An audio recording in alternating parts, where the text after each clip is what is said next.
इस वीडियो में NCERT 10th class विज्ञान अध्याय 10 प्रकाश परावर्तन तथा अपवर्तन पेज नंबर 185 के सभी प्रश्न समझ के साथ करने वाले हैं। तो पहला प्रश्न है अवतल दर्पण के मुख्य फोकस की परिभाषा लिखिए। प्रश्न बहुत ही महत्वपूर्ण है।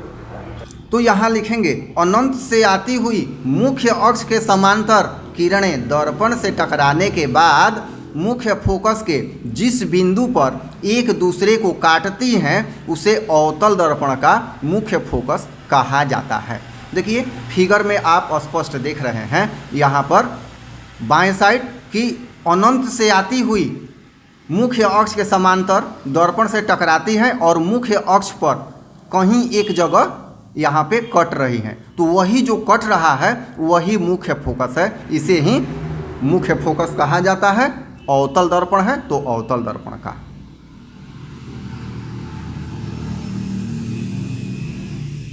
प्रश्न नंबर 2, एक गोलीय दर्पण की वक्रता त्रिज्या 20 सेंटीमीटर है, इसकी फोकस दूरी क्या होगी?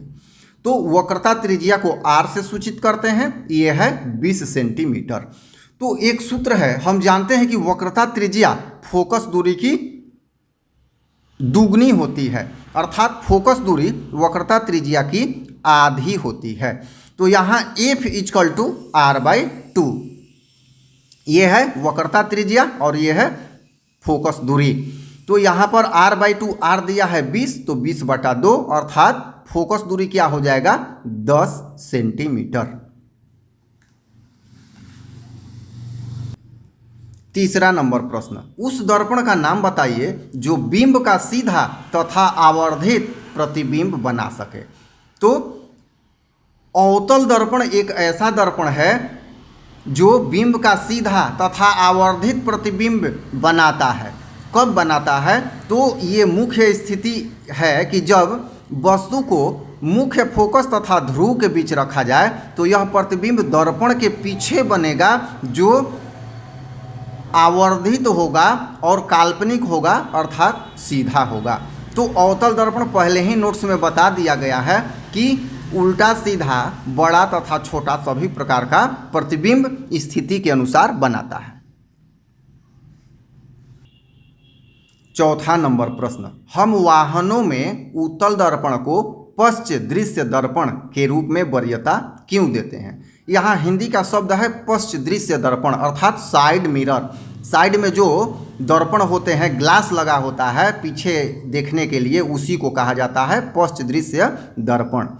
तो उत्तल दर्पण इसमें रहता है, क्यों रहता है ये उत्तर समझना है। हम वाहनों में उत्तल दर्पण को पश्च दृश्य दर्पण के रूप में वरीयता इसलिए देते हैं क्योंकि उत्तल दर्पण में सदैव सीधा तथा वस्तु से छोटा प्रतिबिंब बनता है। फलस्वरूप वाहन के पीछे के विस्तृत क्षेत्र को देखने में चालक को काफ़ी सहूलियत होती है।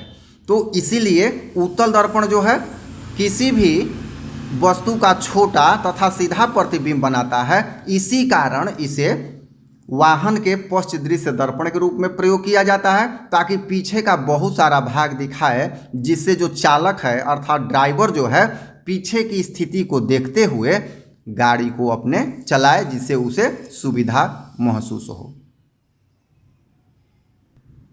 तो इस पेज पर यही 4 प्रश्न हैं, चारों प्रश्न समाप्त हुए। तो फिर हम लोग अगले वीडियो में अगले पेज नंबर के साथ उपस्थित होते हैं। धन्यवाद।